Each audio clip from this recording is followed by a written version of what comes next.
नमस्कार दोस्तों, भक्ति जीवन चैनल पे आप लोग का स्वागत है। मैं हूं माधवी पांडे।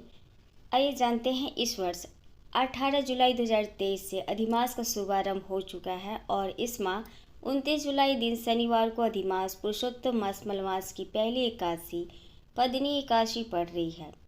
वैसे वर्ष भर में आने वाली 24 एकादशियों की तरह ही इस माह में भी 2 एकादशी पड़ती है, यानी कि अधिमास मिलाकर इस बार कुल 26 एकादशियों का संयोग बना है। तो जानते हैं श्रावण मास के शुक्ल पक्ष की पद्मिनी एकादशी के बारे में। कौन सी है अधिमास की एकादशी?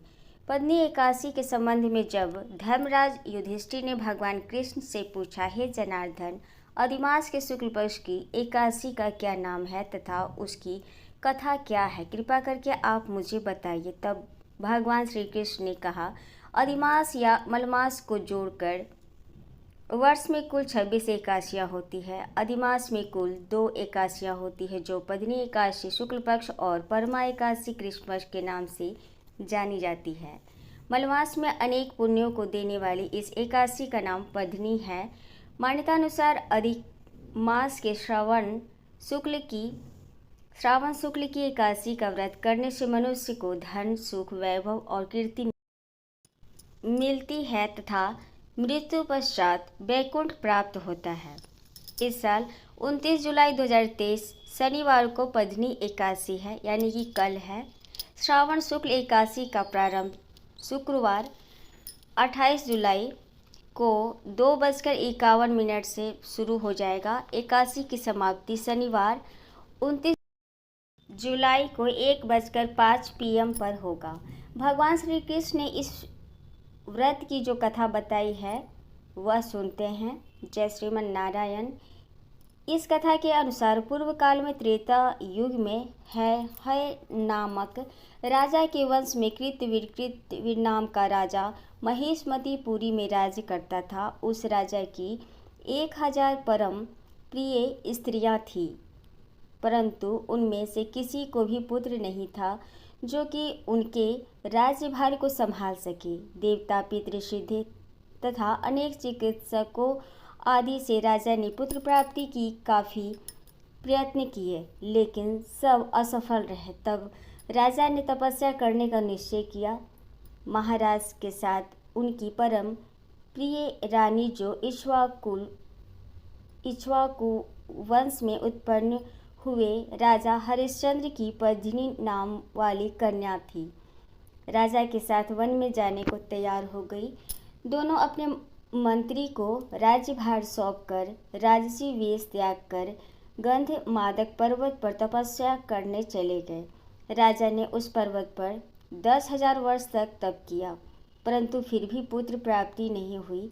तब पतिव्रता रानी कमल नयनी पद्मिनी ने अनसुईया से कहा, 12 मास से अधिक महत्वपूर्ण मलमास होता है, जो 32 मास पश्चात आता है। उसमें द्वादशीयुक्त पद्मिनी एकादशी पद की एकादशी का जागरण समेत व्रत करने से तुम्हारी सारी मनोकामना पूर्ण होगी। इस व्रत के करने से भगवान तुम पर प्रसन्न होकर तुम्हें शीघ्र ही पुत्र देंगे। रानी पद्मिनी ने पुत्र प्राप्ति की इच्छा से एकादशी का व्रत किया। वह एकादशी को निराहार रहकर रात्रि जागरण करती। इस व्रत को प्रसन्न होकर भगवान विष्णु ने उन्हें पुत्र प्राप्ति का वरदान दिया। इसी के प्रभाव से पद्मिनी के घर कार्तवीर्य उत्पन्न हुए, जो बलवान थे और उनके समान तीनों लोकों में कोई बलवान नहीं था। तीनों लोकों में भगवान के सिवा उनको जीतने का सामर्थ्य किसी में नहीं था। अतः जो मनुष्यों मलमास के शुक्ल पक्ष एकादशी का व्रत किया करते हैं और कथा को पढ़ते या सुनते हैं, वे भी यश के भागी होकर विष्णु लोक को प्राप्त होते हैं। ऐसी अधिक मास की इस एकादशी की महिमा है। तो ये थी कथा। अब जानते हैं पूजा विधि, कैसे करें इस एकादशी की पूजा।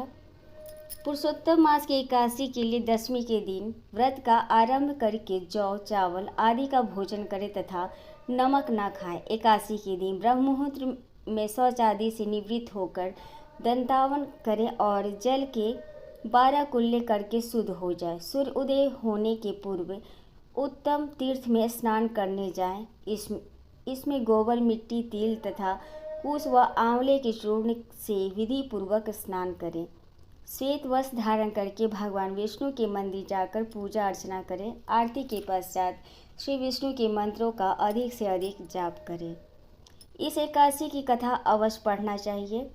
ईश्वर स्मरण करते हुए समय बिताना चाहिए। एकादशी के दिन मसूर की दाल, चना, शहद, साग और लहसुन प्याज के सेवन से बचना चाहिए। इस दिन दूसरे किसी अन्य का दिया हुआ भोजन ग्रहण नहीं करना चाहिए। शास्त्रों के अनुसार एकादशी के दिन कांसे के पात्र में भोजन नहीं करना चाहिए। इस दिन मीठे में केवल फलाहार का सेवन ही करना चाहिए। भूमि पर सोएं और ब्रह्मचर्य का पालन करें। तो ये थी जानकारी दोस्तों अधिमास पुरुषोत्तम मास की एकादशी की। और अगर आपको हमारी वीडियो अच्छी लगी हो दोस्तों तो लाइक, कमेंट, शेयर करें। मेरे चैनल को सब्सक्राइब भी कर लें और फिर मिलती हूँ इसी तरह के वीडियो लेकर। धन्यवाद।